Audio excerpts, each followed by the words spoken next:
even process mapping, they're slightly difficult. I cannot imagine in a bureaucracy trying to get an accurate process map, and then you realize there's probably dozens of steps that are actually irrelevant or repetitive or counterproductive to each other. Secret weapon is doing a process map and in a crisis and also not in a crisis. And this is something I think anybody is capable of doing as long as you have the courage to go everywhere on the map. Like you can't just process map your corner of the agency. You have to, or team, you have to go truly everywhere.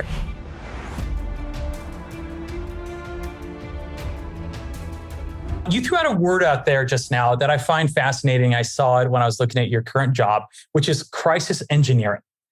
Let's talk a little bit about that. So in your current role, what is it that you're doing? What is this crisis engineering? Talk me through how you got into this now on the commercial side.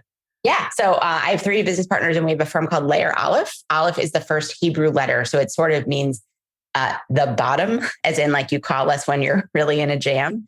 And we were modeled off this company we read about in Wired magazine in 2008. And this is the most fascinating article I've ever read in my life. So I'd encourage anybody to read it. It's called The Race to Save the Cougar Ace. And it's about major ship salvage after this company called Titan Salvage that would go in when a ship full of inventory is sinking and try to save it so that the inventory can be salvaged to the extent possible. I mean, and that's right, people literally die.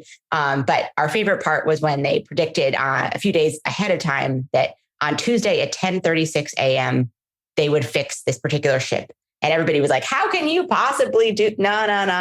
And then lo and behold, at 10:36 a.m. On Tuesday, they righted the ship. So we actually made our phone number end in 1036 as an homage to Titan Salvage in that way. But we are, crisis sense makers, as it were. I think when there's a problem, if it's a backlog, all of your computers are down, your CISO or your CIO has quit.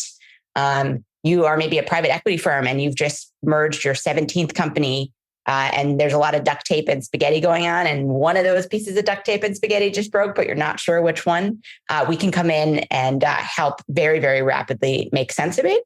We have really deep technical chops. Like we can hands-on keyboard Kubernetes back to like AS400s or like old Oracle databases or Pascal, COBOL. Those don't scare us.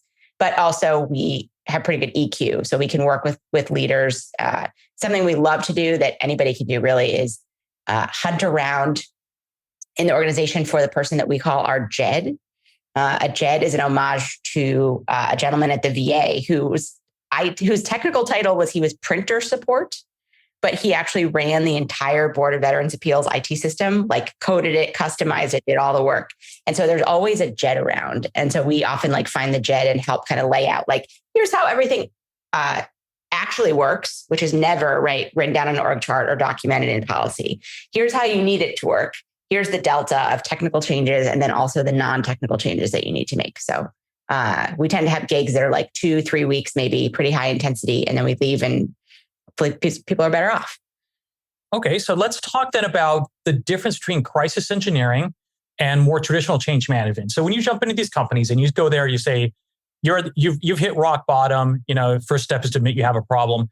You come in, you decide that you're going to fix it. How is the system? Because every company has a bureaucracy. We love to think bureaucracy is government, but it exists in companies as well. What are you seeing when you step in? They've hit rock bottom.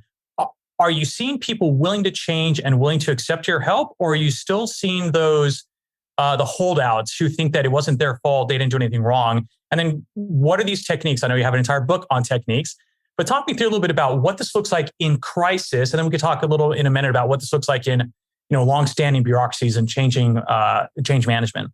Yeah. So in a crisis, you have both, and those people have tended to now double down. So you may have a leader, or you may not have a leader. You may have someone 1 or 2 rungs below the leader that really is recognizing that something needs to change. You also may have new outside forces, like a board of directors or the media or someone that's no, you have to fix this. And in the case of downtime, you have, literally your entire business on the line.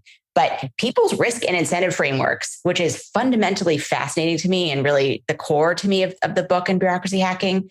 In a crisis, many people will just keep doing the thing that they've been doing, and they will fight really hard to keep that going. And so what doesn't work in that situation is to come in and rip responsibility from them. What rarely works is to fire someone unless you have a truly toxic, problematic person. What works instead is to understand why people have been continuing this behavior for such a long time that's not resulting in what you want?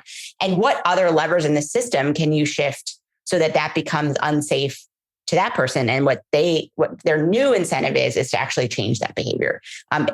Presenting somebody that there is a crisis is oddly, maybe a psychologist maybe you have a psychologist on that can explain this to us, is not enough to get people to change their behavior.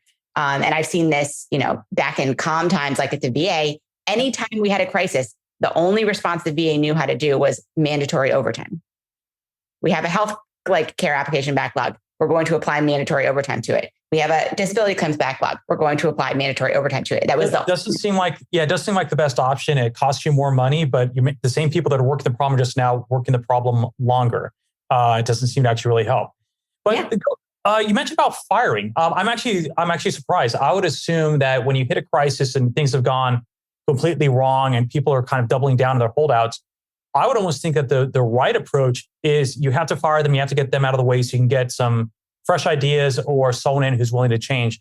So talking to that. So if you don't fire them, can you give me a couple examples of, obviously without naming any companies, how do you change then that incentive model of someone who has actually doubled down and say, nope, we're going to keep going down this path. We're going to go straight at that iceberg. Yeah. A problem with firing people is that you have to replace them. And another thing I've seen a lot of bureaucracies do in a crisis is they hire. They do rapid hiring. They're like, oh, we don't have enough bodies to do this. Let's hire. And that's, I have made some pretty amazing spreadsheets in my time to show that more people you hire, the closer your productivity gets to zero. Because now you've taken your experienced people. They are spending all of their time training the new people. The new people, often in large bureaucracies, can't get up to speed in 6, 8, 10 months, especially if you're dealing with legacy systems where they're having to learn a mainframe over Zoom or something. Now you have effectively have nobody that is capable of working down your work. So it might seem ideal to fire the old people and bring in the new people, but you may find yourself now in a place where you can't get any work done for a very long period of time. So that's pretty untenable. Some things that work in terms of changing the risk and incentives, we often look for cleverly placed automation.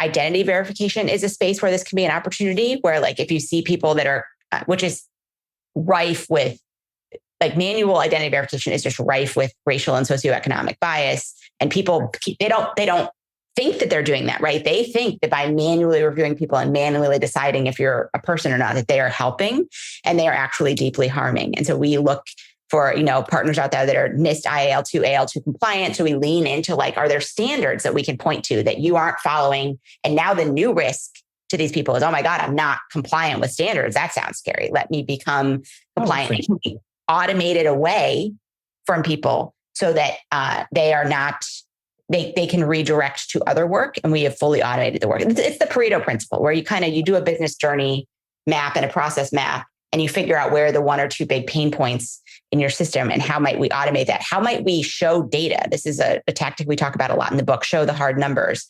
I shouldn't be surprised anymore, but I'm often surprised still at how often people are doing something without any insight into whether it's working. And when you show a new relic dashboard that shows that actually that thing that you did is now down all the time and is causing these downstream problems, that can shift people's behavior because now they're actually seeing ground truth. And then a third, I could go on forever, but a third I'll talk about is bringing people together from disparate parts of the organization who have often never met. Even in small companies, I've seen this happen. And when they understand their piece in the bigger picture, for example, I have had people understand that they do a step and then the next step, their step gets deleted.